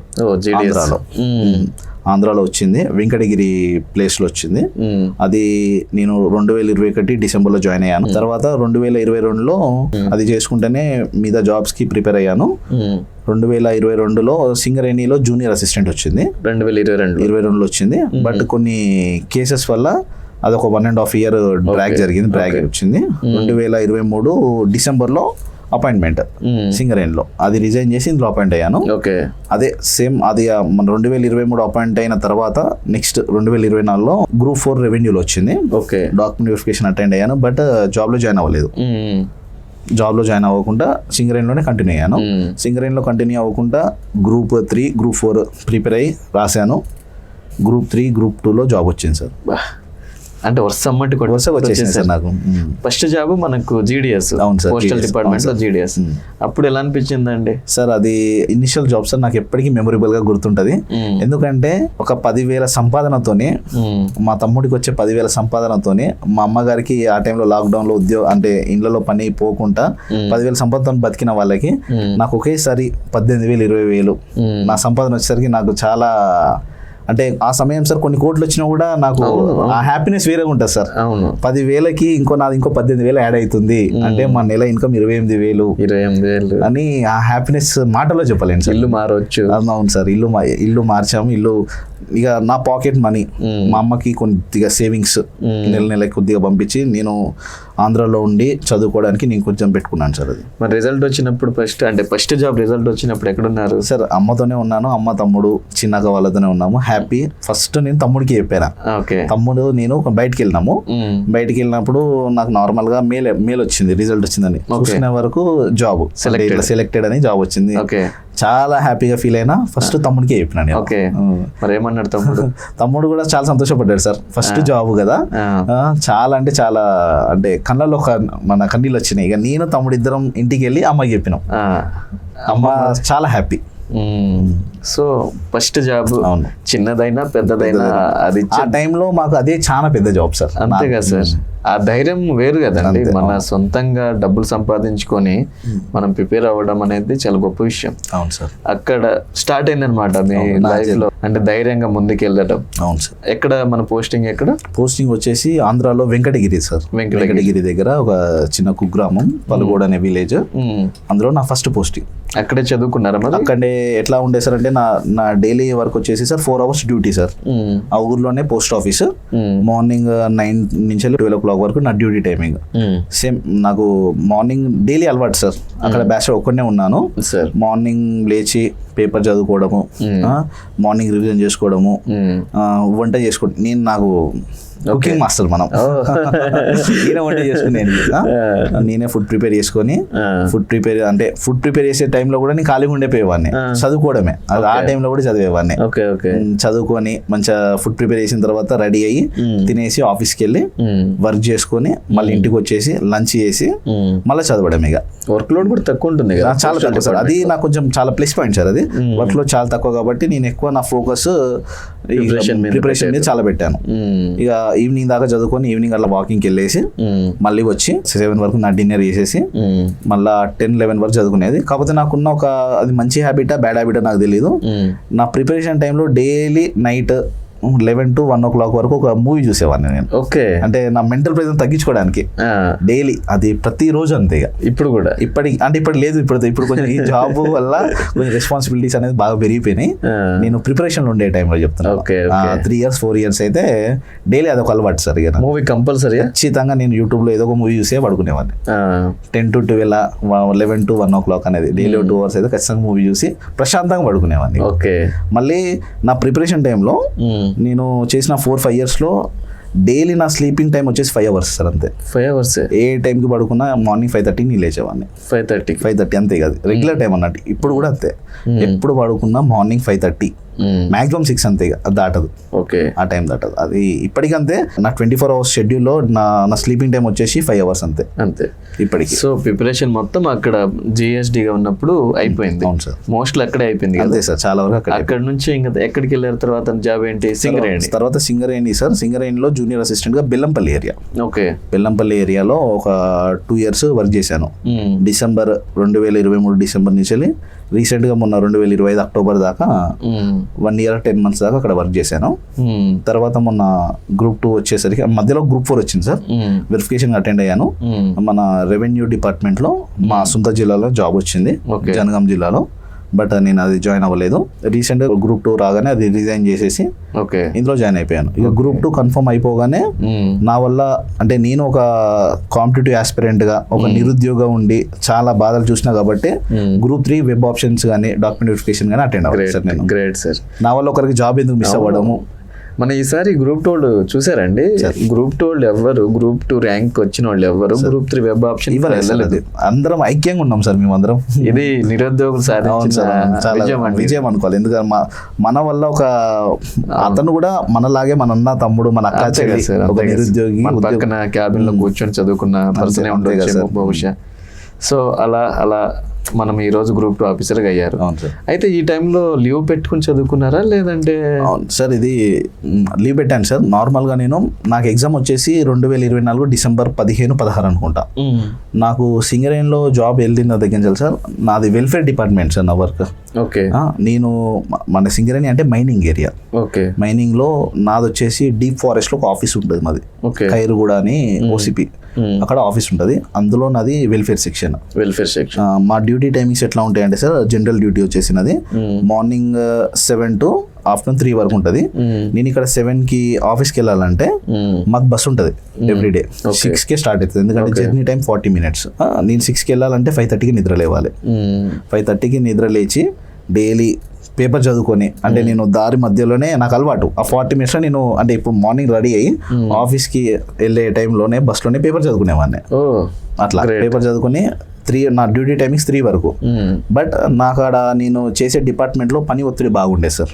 చాలా అంటే ఎక్కువ ఎంప్లాయీస్తో ఇంటరాక్షన్ బాగుంటుంది. వెల్ఫేర్ అంటే ఏంటంటే ఎంప్లాయీస్ని 360 degreesలో మనము ఆయనకి సర్వీస్ చేయాలి, ఆయనకి వాళ్ళ డిపెండెంట్స్కి 360 degreesలో మన సర్వీస్ ఉంటుంది. మిగతా డిపార్ట్మెంట్ అంటే టైం ఉంటుంది, మన డిపార్ట్మెంట్లో టైం అంటే టైం ఉండదు మనం చేసే దాంట్లో. అట్లా నాకు 6 అయ్యేది ఆఫీస్ అయిపోయే వరకు. ఇంటికి వెళ్ళే వరకు 7, ఫుల్ టైర్డ్ అయ్యేవాడిని. ఇంటికి వెళ్ళి ఒక 1/2 hour అలా రిలాక్స్ అయ్యి డిన్నర్ చేసి మళ్ళీ స్టార్ట్ 8 to 10 or 11 వరకు మళ్ళీ అక్కడ కూడా అంత టైర్డ్గా ఉన్నా కూడా చదివేవాడిని. మళ్ళీ రిలాక్సేషన్ కోసం మళ్ళీ సినిమా చూసేవాడిని. అట్లా నా ఎగ్జామ్ వచ్చేసి డిసెంబర్ 2024 అక్టోబర్ దాకా డ్యూటీ చేసిన. జస్ట్ కేవలం ఒక 45 రోజులు లీవ్ పెట్టాను అంతే, ఎక్కువ తీసుకోలేదు టైం. ఎందుకంటే నాకు గత 4 ఏళ్ళ నుంచి నేను ప్రిపరేషన్లో ఉన్నా కాబట్టి నాకు మన బేసిక్స్ అనేది చాలా పడిపోయినాయి నాకు. కాబట్టి నాకు ఆ 45 days అనేది చాలా ఉపయోగపడ్డా సార్. అంటే నేను సఫిషియెంట్ అనుకున్నాను నేను. సరిపోయింది నాకు ఆ టైం. లీవ్ పెట్టేసి హైదరాబాద్ వచ్చారా లేదంటే ఎక్కడ ఉన్నారు? ఇంటికి వచ్చాను నేను. ఇంటికి వచ్చేసి ఇంట్లోనే చదువుకున్నాను. ఇక సేమ్ అంతే, అమ్మ తమ్ముడు మార్నింగ్ వెళ్ళిపోతారు, ఇక నీ ఇంట్లో ఒక్కనే నేనే చదువుకునేవాడిని. అంటే అప్పటిదాకా జాబ్ చేసుకుంటూ చదివారు. అవును సార్. మీకు టైం అనేది కొంచెం ఇబ్బందికరంగా ఉండేది. అవును సార్. కానీ ఇప్పుడు ఫ్రీ అయ్యారు కదా. అవును సార్. ఈ టైం ఎలా యూజ్ చేసుకునేవాళ్ళు సార్? అది as usual sir, same morning లేచి న్యూస్ పేపర్తో స్టార్ట్ చేసేవాడిని. న్యూస్ పేపర్ మనం చదివిన తర్వాత ఫ్రెష్ అప్ అయ్యి బ్రేక్ఫాస్ట్ తినేవాడిని. తినేసి మన 8:30-9 వరకు స్టార్ట్ అయ్యేది నా డే అనేది. అంటే ఇవన్నీ యాక్టివిటీస్ అయిపోయిన తర్వాత అంటే సార్ ఇక్కడ ఏంటంటే నేను కంటిన్యూగా 2 hours 3 hours కూర్చొని చదివింది ఎప్పుడు లేదు సార్. 1 hour చదివేవాడిని, 10-15 minutes బ్రేక్ తీసుకునేవాడిని, మళ్ళీ 1 hour చదివేవాడిని. అట్లా బ్రేక్ తీసుకుంటే చదివేవాడిని సార్. నేను ప్రతిరోజు ఇన్ని గంటలు చదవాలి అన్ని గంటలు చదవాలని నేను చెప్పను సార్. చదివేదైనా కూడా క్వాలిటీగా చదవాలి. నేను ఈ జాబ్ అంటే ఈ ప్రిపరేషన్లో వండుకుంటేనే నార్మల్గా అన్ని చేసినాను సార్. మా ఫ్రెండ్స్తోని బయటకు వెళ్ళేది, బయట తిరిగేది మా ఫ్రెండ్స్తోని. ఫ్రెండ్స్ వచ్చినప్పుడు సినిమాస్ కంటే నేను చూడను, బయట చూడను, నేను నా మొబైల్లో చూస్తాను, నేను యూట్యూబ్లో చూస్తాను. బయటికి వెళ్ళి సినిమా చూసి అంత టైం వేస్ట్ అంటే మీ దృష్టిలో, నా దృష్టిలో చెప్తున్నాను. అది నాకు నచ్చకపోయేది. ఫ్రెండ్స్తోని బయటికి వెళ్ళి ఏమన్నా రెస్టారెంట్కి వెళ్ళి తినేయడం కానీ. హైదరాబాద్లో అంటే మా ఫ్రెండ్స్ మొత్తం సాఫ్ట్వేర్లో ఉండేవాళ్ళు, వీకెండ్స్ దొరికేటివి. ఎటన్నా బయటికి వెళ్ళే వాళ్ళం. చిన్న చార్మినార్ ఉంటేదో, ట్యాంక్ బండ్ ఉంటేదో, సెక్రటరీ అంటే ఓయూలో ఎక్కువ గడిపినాం సార్ నేను. అంటే మేము ఉండేది ఇక్కడైనా కూడా మా ఫ్రెండ్స్ ఓయూలో ఉండేది. ఇక అక్కడికి వెళ్ళి వాళ్ళతో చిల్ అవ్వడము, అంటే నా మైండ్ అనేది రిలాక్స్ అయిపోవాలి. అట్లా అని నేను ఫ్రెండ్స్ని కలవడం కూడా సార్ దీనిలో ఒక అంటే మా ఫ్రెండ్స్ ఇప్పటికి అంటారు సార్, అరే నువ్వు రిలాక్స్ అవ్వడానికే మమ్మల్ని కలుస్తావు, అని కట్టుకొని కలవు, మేము రమ్మంటే నువ్వు రావు, నువ్వు రిలాక్స్ అవ్వడానికి మమ్మల్ని కలుస్తావు అనేది అది కూడా నిజమే. చదివి ఒకటే రూమ్ లో కంజెస్టెడ్ ఉండి చదవాలంటే ఇబ్బంది అనిపించేది. అప్పుడప్పుడు బయటకు వెళ్ళాలి సార్. ఇప్పుడు ఒక్కొక్కళ్ళకి ఒక్కొక్క స్టైల్లో చదవడం ఇష్టం. ఒక్కొక్కళ్ళు ఏం చేస్తారు, కఠోర దీక్షలాగా కూర్చుంటారు. కొంతమంది మీలాగా ఏం చేస్తారు, టైం చూసుకోవాలి, క్వాంటిటీగా చదివేసి వెళ్ళిపోతాం. అంతే సార్. అంటే టైం మేనేజ్మెంట్ చాలా ఇంపార్టెంట్ సార్. ఎలా చదువుతున్నాం అనేది కాదు, ఎంత చదివామనేది ఇంపార్టెంట్ సార్, అది మెయిన్గా. సో అలా చదువుకొని ఎగ్జామ్కి వెళ్ళారు. వెళ్ళాను సార్. మరి ఎగ్జామ్ ముందు ఎలా అనిపించేదండి? సార్ నేను ఇప్పటికీ సార్ ఏ ఎగ్జామ్కి భయపడలేదు సార్. ఎందుకంటే అక్కడ 723 జాబ్స్ ఉన్నాయా, గ్రూప్ 4లో 10,000 జాబ్స్ ఉన్నాయా, ఇవన్నీ పట్టించుకోండి సార్. నాకు కావాల్సింది ఒకటే జాబ్, ఆ జాబ్ నాకే వస్తుంది అని అదే కాన్ఫిడెన్స్ తోని నేను గ్రూప్ 4 దగ్గర సింగర్ అయిన దగ్గర నేను జాబ్ ఎక్కిన గ్రూప్ 2 దాకా అదే అనుకుని పోయినా 100% సక్సెస్ అయ్యాను. ఎందుకంటే నన్ను చాలా నమ్ముతా సార్, నేను చాలా నమ్ముకుంటా, నన్ను నేను మస్తు కాన్ఫిడెన్స్ ఉంటాను. నేను నాకు వస్తుంది అంటే నీకు ఖచ్చితంగా 100% ఎఫర్ట్స్ ఇచ్చేస్తుంది దాని మీద. ఇక మరి వేరే ప్రసక్తి లేదు. నాకు రాదంటే నేను దాన్ని పట్టుకోను, వస్తే మాత్రం దాన్ని విడిచిపెట్టా అసలే. సార్ ఎగ్జామ్ హాల్కి ఎంత ధైర్యంగా వెళ్ళేవాళ్ళు అంటే మీరు చెప్తుంటే విన్నాను, అసలు చాలా కాన్ఫిడెంట్గా వెళ్ళారు. అందరు ఏమనుకుంటారంటే ఎగ్జామ్ అంటే పాపం భయపడుకుంటూ ఎలాంటి క్వశ్చన్స్ వస్తాయో, అసలు ఎంత చదివినా కూడా ఆ ఎగ్జామ్ హాల్లో టైం మేనేజ్మెంట్ చేయడం అనేది పెద్ద ఆర్ట్ అన్నమాట. దాన్ని మీరు ఓవర్కమ్ చేసేసారు, ఆ భయాన్ని మీరు ఓవర్కమ్ చేశారు. 4th paper 3rd paper exam రాస్తున్నప్పుడు నాకు ఈ జాబ్ వచ్చేస్తుందన్న కాన్ఫిడెన్స్ వచ్చిందా మీకు? నేను సెకండ్ డే ఎగ్జామ్ రాస్తున్నప్పుడు పేపర్ 3 అండ్ పేపర్ 4 రాస్తున్నప్పుడు నేను చాలా కాన్ఫిడెన్స్ ఉన్నా సార్. ఎందుకంటే జాబ్ వచ్చేస్తుంది, జాబ్ వస్తుంది. ఎందుకంటే నేను అలా అటెంప్ట్ చేశాను. నేను పేపర్ 3 అండ్ పేపర్ 4 నాకు ఆల్మోస్ట్ పేపర్ 4లో 118 దాకా వచ్చాయి స్కోర్ చేశాను. నేను పేపర్ 3లో ఎకానమీలో 97 దాకా స్కోర్ చేశాను. నేను ఆ 2 పేపర్లు నేను స్కోర్ చేయగానే ఖచ్చితంగా నాకు జాబ్ వస్తుంది 100% కాన్ఫిడెన్స్ తోని బయటకు వచ్చేసాను. నేను బయటకు వచ్చి ఫుల్ హ్యాపీగా ఉన్నాను. నేను మా అమ్మకి మా తమ్ముడిని చెప్పేసాను, ఇక నేను ఇన్ని రోజులు నేను పడ్డ కష్టానికి నాకు ఫలితం వస్తుంది అని నేను చెప్పాను సార్. చెప్పిన తర్వాత ఆ సంతోషం నాకు ఎన్ని రోజులు లేదు సార్ నార్మల్గా. ఎందుకంటే బయట చాలా అకాడమీ అంటే ఉన్నాయి కదా సార్, ఆన్లైన్ అకాడమీ, అందరూ ఆన్లైన్ ప్లాట్ఫామ్ అనలైజ్ చేస్తుంటే ఎక్కడో నాకు అంటే లో అయిపోయాను సార్ నేను నార్మల్గా. వాళ్ళు చేస్తున్న దానికి నేను పెట్టిన ఆన్సర్స్కి పొందడం లేకుండా పోతుంది. చాలా చాలా తప్పులు వస్తున్నాయి నార్మల్గా. అరే ఇక నేను ఎట్లా అంటే నేను చాలా లో అయిపోయా. అంటిల్ అండ్ అన్లెస్ మన మాస్టర్కి ఇచ్చేంత వరకు నేను చాలా లో అయిపోయాను నేను. గవర్నమెంట్ వన్స్ ఒక్కసారి మాస్టర్కి ఇచ్చాక చూసుకున్నాను. పేపర్ 1 చూస్తున్నప్పుడు సార్ నేను చాలా లో అయిపోయాను సార్. ఎందుకంటే 150కి నేను స్కోర్ చేసింది పేపర్ 1లో 71 జస్ట్ 71. నార్మల్గా నేను నా పని అయిపోయిందిగా, ఈసారిగా నాకు జాబ్ రాదు అన్నట్టు అనుకున్నాను. ఇక పేపర్ 2, పేపర్ 3, పేపర్ 4 ఆ రోజు మొత్తం 4 hours 5 hours కూర్చున్నాను నేను మాస్టర్కి పేపర్ చూడడమే. ఫస్ట్ పేపర్ 1 నేను 4 సార్లు చెక్ చేసుకున్నాను నేను. అంటే నాకు ఇదే నా స్కోర్, నేను ఇంత బాగా చేశాను, నాకు 71 వచ్చాయా అని చూసుకున్నాను. అది 71 వచ్చింది. దాని తర్వాత పేపర్ 2 చూసాను, నాకు కొంచెం బూస్ట్ వచ్చింది, 95 వచ్చే రాగానే నాకు బూస్ట్ అనిపించింది. ఇక పేపర్ 3 97, ఇంకా అసలు గాల్లో ఎగురుతున్నా. ఎకనామిక్ పేపర్ లో అంటే ఎవరైతే అనాలిసిస్ చేశారో 70 రావడం గొప్ప విషయం అన్నారు. అలాంటిది నేను 97 స్కోర్ చేశాను.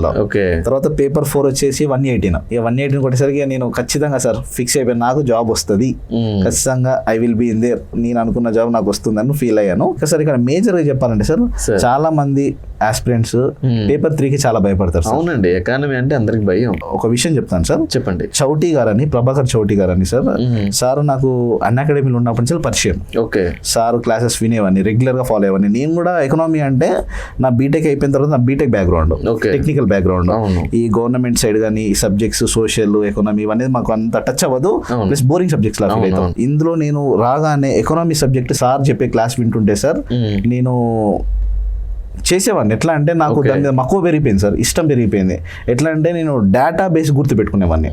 క్వశ్చన్ కూడా ఎగ్జామినర్ ఎట్లా ఆలోచిస్తాడు, ఎట్లా ఇస్తాడు, ఎలిమినేషన్ మెథడ్ ఎట్లా ఉంటుంది, ఆప్షన్స్ ఎట్లా ఎలిమినేట్ చేయాలి అనేది నేను ఆ సార్ క్లాసెస్ ద్వారా నేను నేర్చుకున్నాను. నేను చాలా అంటే చాలా నాకు స్పెషల్ థ్యాంక్స్ చెప్తా సార్కి. ఎందుకంటే నాకు ఎకనామీ పేపర్లో అంత మంచి స్కోర్ నేను మన గ్రూప్ 3లో 100+ చేసినాను ఎకనామీలో. మన గ్రూప్ 2లో వచ్చేసి 97 దాకా చాలా బెస్ట్ స్కోర్ చేసినాను. ఎందుకంటే దానికి నేను మక్కువతో చదివాను. ఆ మక్కువ రావడానికి సార్ చెప్పిన క్లాసెస్ నాకు చాలా తోడ్పడాయి. అంతే కదండి, ఇప్పుడు దారి చూపించే వాళ్ళు ఉండాలి కదా. అంతే సార్. అలాగే పేపర్ 4 కూడా సార్, పేపర్ 4 బాలాజీ చిరబోయిన్ అనే సార్ ఉండేవారు అన్ అకాడమీలోనే. సార్ క్లాసెస్ ద్వారానే నేను నోట్స్ మేకింగ్ చేసుకున్నాను. నా ఎగ్జామ్ ముందు వరకు కూడా అదే నోట్స్ చదువుకున్నాను. ఏ ఎగ్జామ్ కైనా అది గ్రూప్ 3 అయి ఉండని, గ్రూప్ 4 అయి ఉండని, గ్రూప్ 2 అయి ఉండని, సింగర్ అయి ఏదైనా కూడా నేను వేరే బుక్ ఏది చదివాను సార్. నేను రాసుకున్న నోట్సే, సొంతంగా రాసుకున్న నోట్స్ మీద నాకు అంత నమ్మకం. అదే నోట్స్ ప్రిపేర్ అయ్యేవాడిని, అదే సబ్జెక్ట్ రాసేవాడిని. ఏ పేపర్ అయినా అలాగే చదివేవాళ్ళ? అంతే సార్. అంటే ఎవరు బయట పబ్లికేషన్ బుక్స్ పబ్లికేషన్ బుక్స్ నేను చదివిపోయేవాడిని. అకాడమిక్ బుక్స్ కూడా తీసుకోలేదు? అకాడమిక్ బుక్స్ తీసుకున్నాను సార్, బట్ నేను చదవలేదు. నార్మల్గా అందరూ ఇప్పుడు నార్మల్గా బయట ఎట్లుంటుంది సార్ హైప్, ఈ బుక్ తీసుకుంటే చదవాలి అన్నట్టు చాలా బుక్స్ తీసుకున్నాను నేను కూడా, కానీ ఏ బుక్స్ నేను చదవలేదు సార్. నాకు ఇక్కడ మీతో ఒకటి షేర్ చేసుకోవాలి సార్. నార్మల్గా నేను నా బీటెక్ అయిపోగానే నేను అన్అకాడమీ అనే ప్లాట్ఫామ్ లో కోచింగ్ తీసుకున్నాను సార్ నేను నార్మల్గా. అందులో నాకు మేజర్ అడ్వాంటేజ్ ఒకటి సార్, మన బయట ఉన్న ఆఫ్లైన్ క్లాసెస్ కి అన్అకాడమీ అంటే ఇప్పుడు ప్రెసెంట్ లేదు, ఏపీఎస్సీ టీజీపీఎస్సీ సబ్జెక్ట్స్ తీసేశారు వాళ్ళు.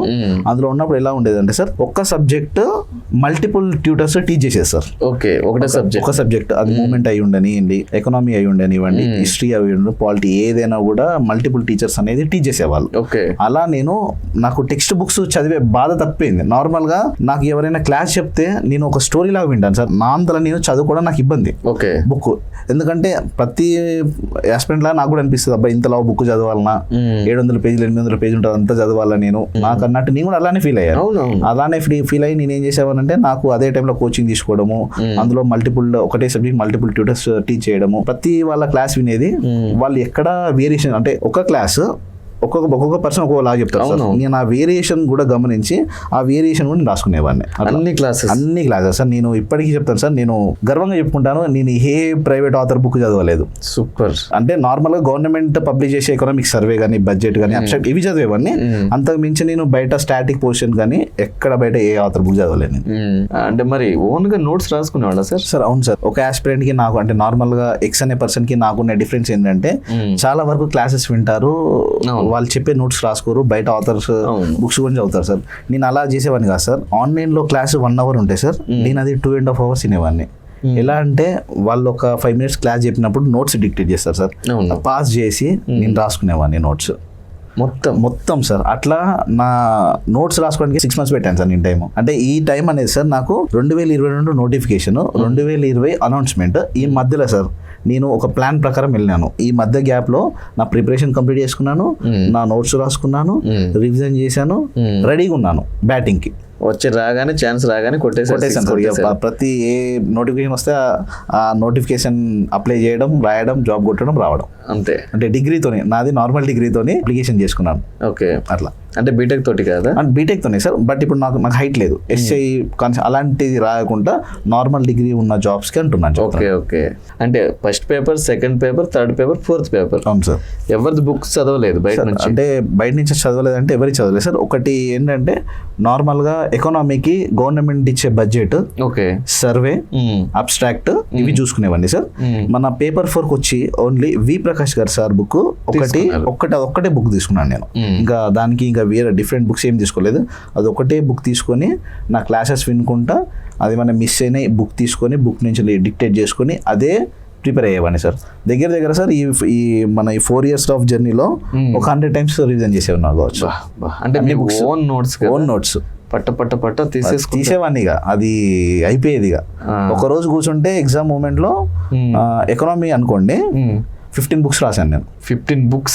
పేపర్ 1 అంటే అందులో 50 marks పేపర్ 1, పేపర్ 2, పేపర్ 3 ఉంటాయి కదా, పార్ట్ 1, పార్ట్ 2, పార్ట్ 3 ఉంటాయి కదా, అందులో మొత్తం కలిపి 15 books దాకా నేను రాశాను. అదంతా నా ఓన్ నోట్స్ రాసుకున్నాను, అదే చదువుకునేవాడిని ఎగ్జామ్ ముందు. మళ్ళీ ఇంకోటి ఎట్లా ఉంటుంది అంటే వే ఆఫ్ ప్రిపరేషన్, నేను ఎట్లా ఆలోచిస్తాను అంటే, ఇప్పుడు ఇయర్ నోటిఫికేషన్ వచ్చింది, ఎకనామిక్ సర్వే ఇప్పుడు ఫిబ్రవరిలో, మార్చ్లో ఎకనామిక్ సర్వే వస్తుంది.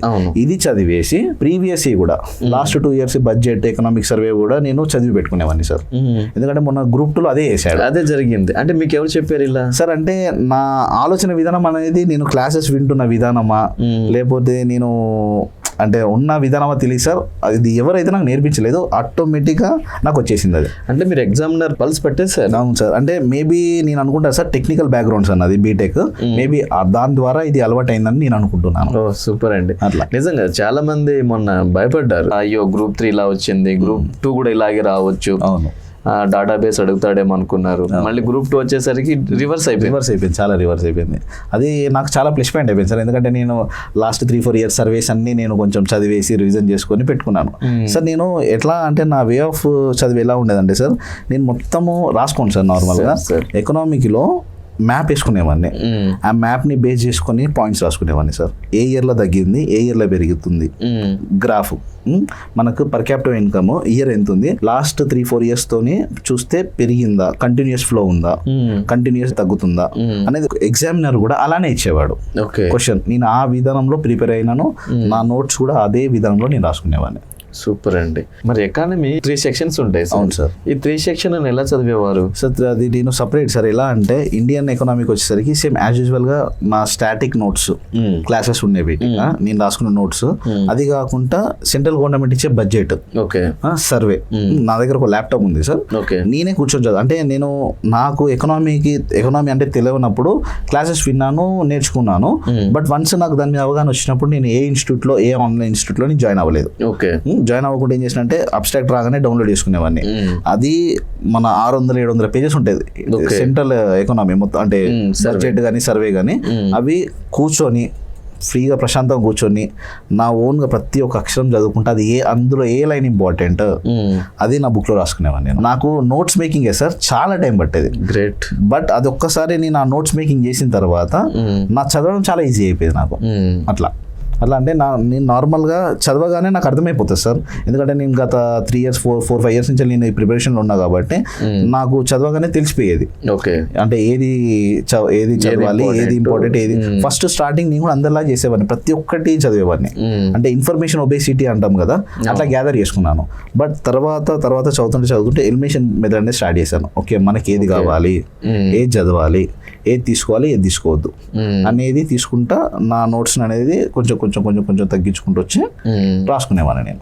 ఇండియన్ ఎకానమీ అలా చదివేసాను. అవును సార్. సెకండ్ సెక్షన్ ఎలా చదివా? సెకండ్ సెక్షన్ కూడా సేమ్ సార్. మనకి కూడా సెంట్రల్ గవర్నమెంట్ ఇచ్చినట్టే స్టేట్ గవర్నమెంట్ కూడా ఎకనామిక్ సర్వే, అబ్స్ట్రాక్ట్ బడ్జెట్ అనేది విడుదల చేస్తుంది ఎవ్రీ ఇయర్ మార్చ్. ఆ టైంలో సెంట్రల్ వచ్చేసి ఫిబ్రవరిలో వస్తుంది. మన స్టేట్ వచ్చేసి ఒక 1 month గ్యాప్ తీసుకొని ఇది వచ్చేస్తుంది. Same sir. Static in as usual గా నా నోట్స్. మన డైనమిక్ వచ్చేసరికి మన కరెంట్ అఫైర్స్ లో ఎకనామీ ఏమైనా ఉందా, అటు ఇండియన్దో కానీ తెలంగాణది కానీ. డైనమిక్ పార్ట్ వచ్చేసరికి కరెంట్ అఫైర్స్ రెగ్యులర్ గా చూసేవాడిని, ఎకనామిక్ సంబంధించి అప్డేట్ చేసుకునేవాడిని, నోట్స్ అప్డేట్ చేసుకునేవాడిని. ప్లస్ అవి కాకుండా అబ్స్ట్రాక్ట్ ఉన్నది, సర్వే ఉన్నది చదువుకునేవాడిని సార్. ఓకే.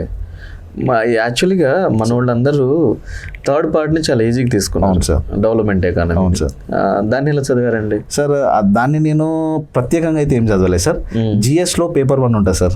అవును సార్. అందులో సస్టైనబుల్ డెవలప్మెంట్, SDG గోల్స్ కానీ, ఎన్వైరన్మెంట్ కానీ సబ్జెక్ట్స్ ఉంటాయి. నేను ఇది అందులో చదివితే నాకు ఇందులో కవర్ అయిపోయింది ఆటోమేటిక్గా. దానికి స్పెషల్గా నేను ఏ బుక్ చదువుకోలేదు, ఏ క్లాసెస్ వినలేదు. ఇంకొంతమంది ఏమన్నారంటే సైన్స్ అండ్ టెక్నాలజీ, అవును సార్, ఎన్విరాన్మెంటల్ ఇష్యూస్ ఇవన్నీ కలిపి ఇక్కడ ఉంటుంది సార్ నార్మల్ గా. అంతే సార్. నేను అదే చేశాను. ఇక GS లో అక్కడ చదివాను కాబట్టి ఆ 3 parts ఇందులో కవర్ అవుతాయి.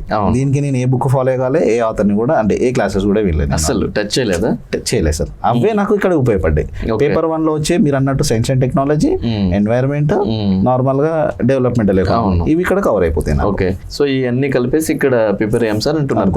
అంతే. అవును. మీరు కూడా అలాగే అంతే సార్. నేను ఎక్కడ టైం వేస్ట్ చేయలేదు సార్. ఇప్పుడు ఎక్కడైతే పేపర్ 1 లో మనకు 13 to 14 సబ్జెక్ట్స్ ఉంటాయి కదా సార్, అందులో ఇప్పుడు పాలిటీ చదివినప్పుడు అక్కడ సగం పాలిటీ చదివి ఇక్కడ పేపర్ 2 లో వచ్చేసరికి 50 marks పాలిటీ చదివిపోయేవాడిని. మొత్తం ఒకటే దగ్గర కలిపి కొట్టేసేవాడిని. అట్లా నాకు ఏందనేది కొంచెం టైం అనేది చాలా తక్కువ వచ్చింది సార్ నా ప్రిపరేషన్ కి. నార్మల్ చెప్తున్నాను కదా. ఇప్పుడు కొందరు ఎలా చేస్తారంటే, మన కొన్ని ఇన్స్టిట్యూషన్స్ లో కూడా కోచింగ్ ఎలా ఇస్తారంటే, మనకి ఇప్పుడు పేపర్ 1 లో వచ్చేసి 13 సబ్జెక్ట్స్ ఉంటాయి కదా.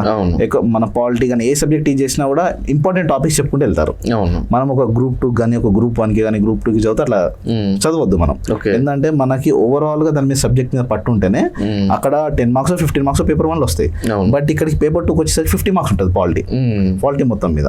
కాబట్టి మనం ఎట్లా చదవాలంటే ఓవరాల్ గా మనకి దాని మీద గ్రిప్ రావాలి, అట్లా చదువుకోవాలి. నేను అదే చేశాను సార్. అక్కడ మీద చదివేటప్పుడు పేపర్ 1 లో చదివేటప్పుడు ఫుల్ ఫ్లెడ్జ్డ్ చదివినా కాబట్టి నాకు కిందకి వచ్చేసరికి నాకు పెద్ద ఇబ్బంది అనిపించాలి. ఓకే. మరి సెకండ్ పేపర్ ఎలా చదివారండి? Second paper sir same sir. ఇక అన్నిటికీ నా సొంత నోట్సే సార్. ఓన్ నోట్స్ అన్నిటికీ నా own notes. Polity sir polity వచ్చేసి నాకు చాలా ఇంట్రెస్ట్ ఉండే సార్. నాకు పాలిటీ మీద లిటరల్ గా నాకు పేపర్ మూవ్మెంట్ పేపర్ కానీ ఎకనామీ పేపర్ తర్వాత నాకు పాలిటీ మీద యాక్చువల్గా అయితే నేను లా చేద్దాం అనుకున్నాను. నా బీటెక్ అయిపోయిన తర్వాత నేను ప్రిపరేషన్ లో ఉన్నాను కదా, లా చేద్దాం, ఓపెన్ లో LLB చేద్దాము కొంచెం. ఎందుకంటే నేను ప్రిపరేషన్లో ఉన్నప్పుడే పాలిటీ చదువుతుంటే నాకు దాని మీద మక్కువ పెరిగిపోయింది నాకు. ఖచ్చితంగా నేను చేయాలి అనుకున్నాను. అదే టైంలో నాకు సింగరేణి జాబ్ రావడము, కొంచెం బిజీ అయిపోవడము, ఇప్పుడు గ్రూప్ 2 రావడం, ఇట్లా బిజీ అయిపోవడం. 100% ఓపెన్లో అవకాశం ఉంటే ఖచ్చితంగా చేస్తాను నేను. ఇప్పుడు కూడా ఖచ్చితంగా చేస్తాను. నాకు ఉన్నది ఆలోచన అయితే ఉంది. సో పాలిటీ అంటే ఇష్టం, చాలా ఇష్టం. మరి ఆర్టికల్స్ ఇవన్నీ ఎలా గుర్తు పెట్టుకునేవాళ్ళు సార్? నాకు దానికి కూడా కారణము బాలాజీ చిరబోయిన గారు కొన్ని కోట్స్ చెప్పేది సార్. ఓకే. ఇప్పుడు నార్మల్గా అది పాలిటీ వచ్చేసి నేను ఇంగ్లీష్లో చదివేది, బట్ సార్ తెలుగులో కొన్ని కోట్స్ చెప్పేది సార్. ఓకే. ఆ కోట్స్ ప్రకారము నేను సబ్జెక్ట్ అనేది గుర్తుపెట్టుకున్నాను. మేజర్గా ఆర్టికల్స్ మనకు ఫండమెంటల్ రైట్స్ గుర్తుంటే సరిపోతుంది సార్. అంటే ఏ ఆర్టికల్ ఎప్పుడు వస్తుంది అనేది మన డైరెక్ట్ ప్రిన్సిపల్స్ ఈజీగా గుర్తుంటుంది. మనకి డిపిఎస్పీస్ కానీ ఈజీగా గుర్తుంటుంది. మన దాన్ని పెద్ద బట్టి పట్టాల్సిన అవసరం లేదు. అంటే నాకు దొరికిన ట్యూటర్స్ ఈ కాంపిటేటివ్ ఫీల్డ్లో మంచి వాళ్ళని నేను ఎంచుకున్నాను. నాకు అన్ అకాడమీ అనేది చాలా మంచి ట్యూటర్స్ నాకు ఇచ్చింది ఆ టైంలో, ఆ సమయంలో. అలాంటి ఒక అకాడమీ మన తెలుగు ప్రజలకు వస్తే కూడా చాలా మంచిగా ఉంటుంది సార్. ఈ బయటికి వెళ్ళి ఆఫ్లైన్ క్లాసెస్లో ఎట్లా ఉంటుందంటే సార్, అంటే నార్మల్గా నేను కూడా ఒక బాధితున్నే. నేను ఎట్లా అంటే సార్, మన సేమ్ సింగరేణిలో జాబ్ చేస్తున్నప్పుడే గ్రూప్ 1కి 2-3 సార్లు డిలే అయిపోయింది కదా. ఫస్ట్ టైం చేసినప్పుడు నాకు 97 నా స్కోర్ ఫస్ట్ టైం జిఎస్. ఆ టైం 100 మార్క్స్ వచ్చిన వాళ్ళని అప్పుడు పేపర్ అయినప్పుడు ఎంక్వైరీకి పిలిచారు. కొద్దిలో మిస్ అయ్యాను ఆ టైంలో. అదే టైంలో నేను ఒక సో అండ్ సో ఇన్స్టిట్యూషన్ పేరు చెప్పాను, బట్ వెళ్ళాను కోచింగ్. ఇట్లా గ్రూప్ 1కి అంటే ఆన్సర్ రైటింగ్ మనకు తెలియదు, ప్లస్ నేను గ్రూప్ 2 కానీ అన్నిటికీ ఆన్లైన్ ప్రిపరేషన్. ఫ్రెండ్స్ లేరు బయట. కాంపిటేటివ్ ఫ్రెండ్స్ ఉంటేనేమో మనకు గైడెన్స్ ఇస్తారు, ఇలా రాయాలా. నాకు ఎలాంటి ఆ ఫ్రెండ్స్ లేరు. నాకు ఎలా స్టార్ట్ చేయాలి, ఎలా వెళ్ళాలి, అది కూడా సో అండ్ సో అకాడమీలో కూడా ఆన్లైనే తీసుకున్నాను. ఓకే. వాళ్ళ టీచింగ్ ఎలా ఉందంటే సార్, నాకు వాళ్ళకన్నా అంటే ఇక్కడ నేను ఎవరిని తక్కువ చేసి మాట్లాడట్లేదు, వాళ్ళు చెప్తున్న క్లాసెస్ కన్నా నేను ఇంకా బాగా చెప్తాను నాకు అనిపించింది. మీకు అనిపించేది? నాకు తెలిసిన సబ్జెక్ట్లో ఒక 20% కూడా వాళ్ళు చెప్పట్లేదు అక్కడ క్లాసెస్లో. నేను చాలాసార్లు కంప్లైంట్ చేశాను అక్కడికి ఇన్స్టిట్యూషన్కి నేరుగా వెళ్ళి కూడా, ఇట్లా స్టాండర్డ్ నేను ఆల్రెడీ విన్న క్లాసెస్ ఇంకా అసలు ఇన్ఫర్మేషన్ కరెక్ట్ ఏమి ఇవ్వట్లేదు అన్నా కూడా వాళ్ళు పట్టించుకోలేదు. అట్లా నేను గ్రూప్ 1 మెయిన్గా నేను మధ్యలో ఆపేయడానికి కారణం అదొక ఇష్యూ సార్. నార్మల్గా అంటే నేను ఎంచుకున్న ఇన్స్టిట్యూషన్ కరెక్ట్ కాదేమో ఆ టైంకి, ఆ సమయానికి. అవును. ఇప్పుడు మన సక్సెస్ కోసం మనం ప్రయత్నిస్తున్నప్పుడు మనకు గైడ్ చేసేవాళ్ళు, అవును సార్, మనల్ని టీచ్ చేసే ఫ్యాకల్టీ, మనకిచ్చే మెంటర్స్ కూడా కరెక్ట్గా ఉండాలి. అవును సార్. వాళ్ళ ఇచ్చే గైడ్ని మనం ఫాలో అవుతున్నాం కదా.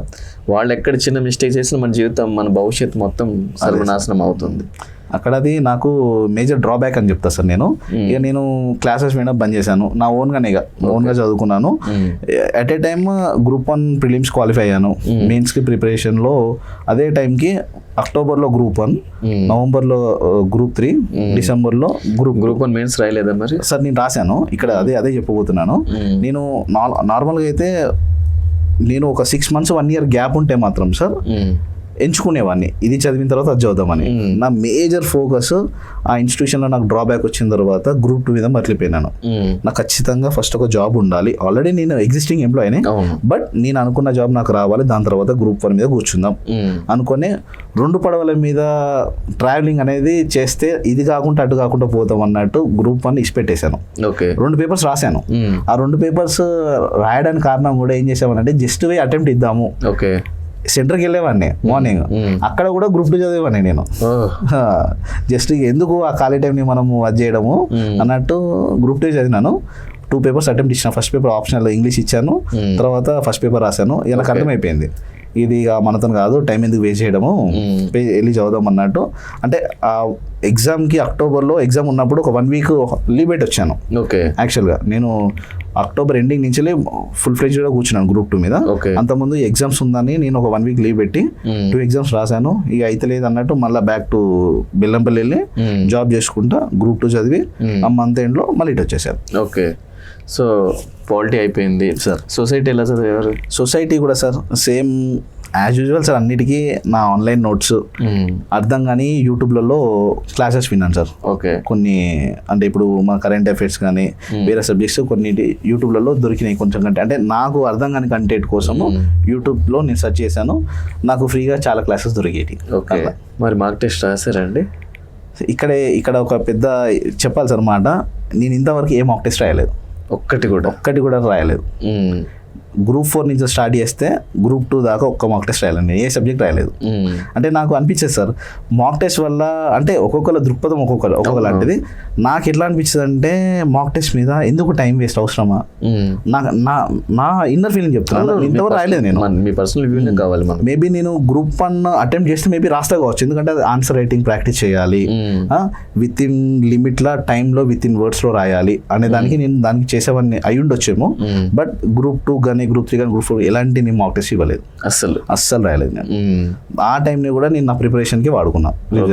ఓకే, ఇప్పుడు మన వాళ్ళు కొత్తగా కోచింగ్ తీసుకోవాలా అని ఆలోచించే వాళ్ళు ఉంటారు.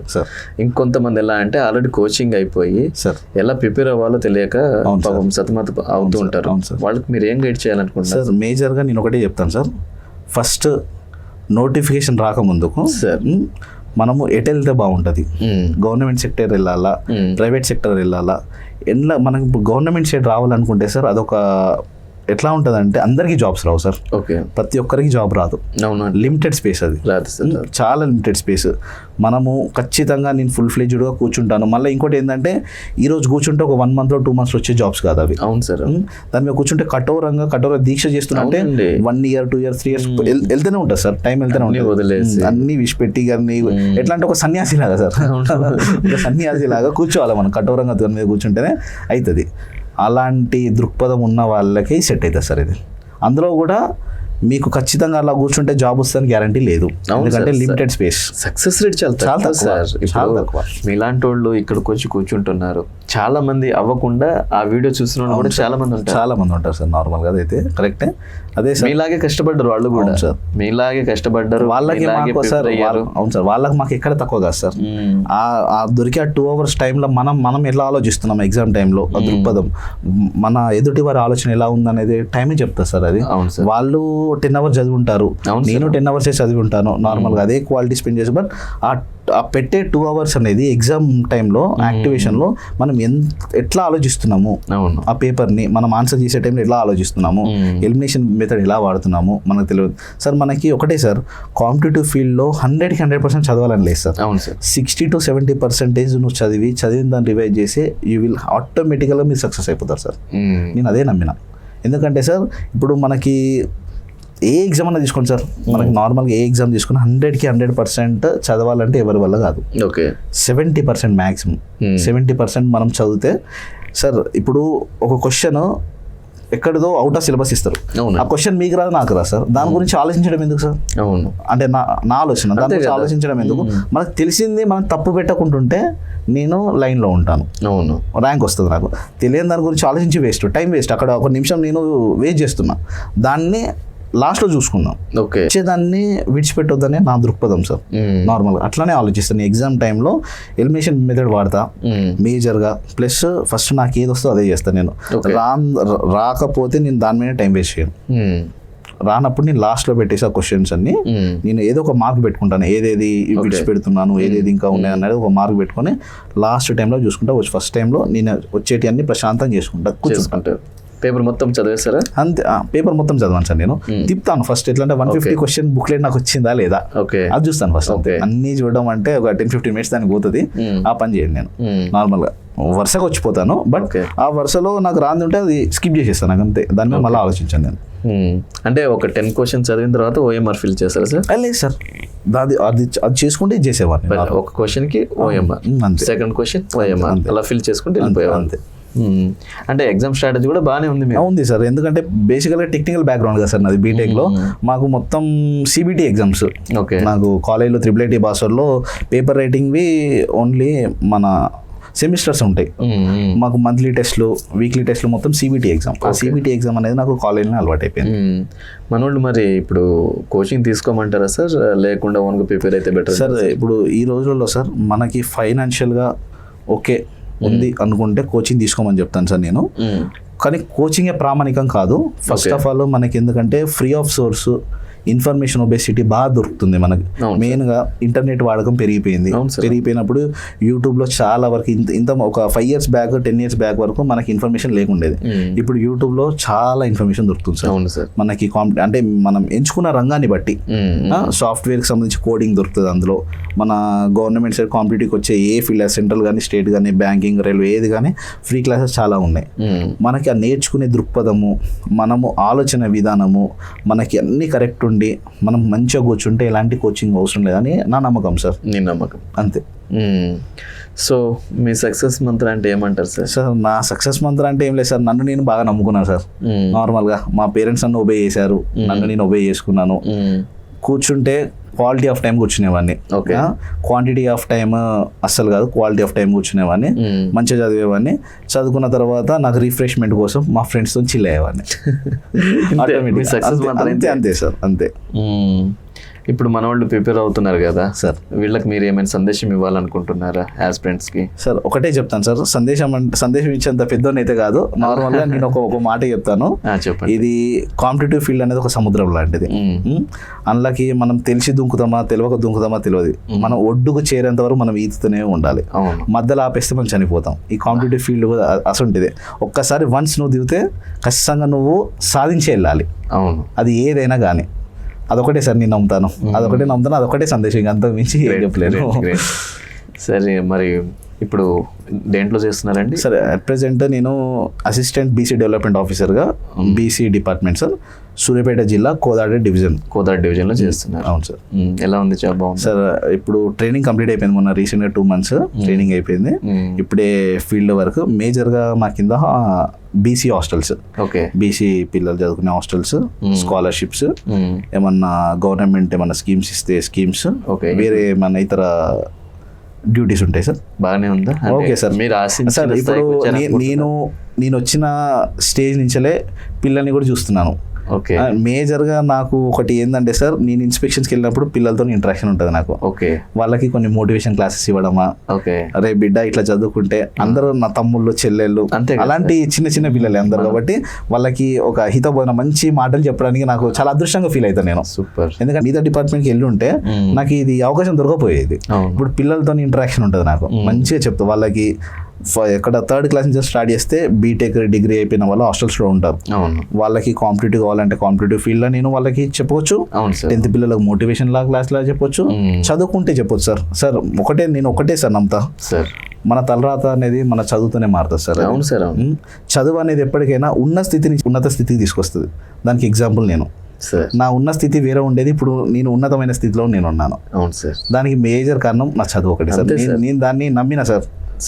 నేను నమ్మిన ఒకటి ఇక్కడ కూర్చున్నాను ఇప్పుడు. అదే సార్, చదువు విలువ తెలిసినవాడు ఏ రోజు మోసపోయినట్టు, ఏ రోజు చెడిపోయినట్టు ఎక్కడ చరిత్రలో లేదు సార్. అవును, దానికి నిలువెత్తు నిదర్శనమే మీలాంటి వాళ్ళు. Thank you sir. అంటే చదువుకుని నమ్ముకొని బాగుపడ్డారు. ఈరోజు భీష్మ అకాడమీకి వచ్చి మట్టిలో ఆణిముత్యాల సిరీస్లో భాగంగా ఇంటర్వ్యూస్ ఇస్తున్నారు. ఇంతకంటే నిదర్శనం ఏం కావాలి సార్? అంతే sir. Thank you so much sir. బేసిక్గా మేము మిమ్మల్ని ఇబ్బంది పెట్టామేమో. ఇబ్బంది ఏం లేదు సార్, నాకే ఇంకా హ్యాపీగా ఉంది. ఇంత దూరం వచ్చి నా సందేశం వల్ల ఒక 10 మంది నాలాగా ఆలోచించి మంచి సక్సెస్ అవుతారని నేను అనుకోండి. మీ అకాడమీ ద్వారా అందరికీ స్పెషల్ థ్యాంక్స్ సార్. అందరికీ sir thank you so much sir. ఒక చిన్న సబ్మిషన్ సార్. మీరు అంటే మీ సొంత సార్ హ్యాండ్ తోటి రాసిన నోట్స్ ఉన్నాయంటున్నారు కదా. అవును సార్. అది మన అకాడమీ ద్వారా సార్ మన స్టూడెంట్స్కి, మన ఆస్పిరెంట్స్కి, మన వ్యూవర్స్కి సార్ ఫ్రీగా ఇస్తున్నాం. షూర్గా సార్, షూర్గా. మీరు సార్ పెద్ద మనసు చేసుకుని నోట్స్ ఇస్తే సార్ మనోళ్ళకి ఇస్తాను సార్. అది నేను కష్టపడ్డ నోట్స్, దానివల్ల ఇంకా నలుగురికి బాగుపడతాయంటే 100%గా నేను ఇవ్వడానికి నేను రెడీగా ఉంటాను. Thank you so much. షూర్గా ఇస్తాను sir. Thank you so much sir. నిజంగా సార్, అంటే బేసిక్గా మట్టిలాంటి ముత్యాలంటే ఎలా ఉంటారంటే సార్, నేను ఒక్కడనే కాదు, నా చుట్టూరు ఉన్న నలుగురు కూడా బాగుపడాలి. ఆ దృక్పథంతో నోట్స్ ఇస్తున్నందుకు నిజం చెప్తున్నాను. నేను మన టెలిగ్రామ్లో ఇస్తున్నాను సార్, లింక్స్ ఇస్తున్నాను. అంటే ఆల్రెడీ టాపర్స్ నోట్స్ కొంతమంది ఇచ్చారు. ఇప్పుడే కొంతమంది మనోళ్ళు ఏం చేస్తున్నారంటే పాపం ట్రైనింగ్లో ఉన్నారు కదా, వాళ్ళు ఇవ్వడానికి ఇబ్బంది అవుతుంది. అదే సార్, దాన్ని మనోళ్ళు గమనించక సార్ ఎప్పుడు నోట్స్ ఇస్తారు ఎప్పుడు నోట్స్ ఇస్తారు. అదే ఉంటుంది సార్, అది ఖచ్చితంగా కమ్యూనికేషన్ గ్యాప్ అనేది ఉంటుంది. 100% నా వంతు సాహెబ్ని ఖచ్చితంగా చేస్తాను. నా ఓన్ రిటర్న్ నోట్స్ 100% మీ అకాడమీ ద్వారా నాలాంటి చాలా మంది ఆస్పిరెంట్స్కి ఇస్తాను నేను. Thank you so much sir. Thank you sir, thank you so much.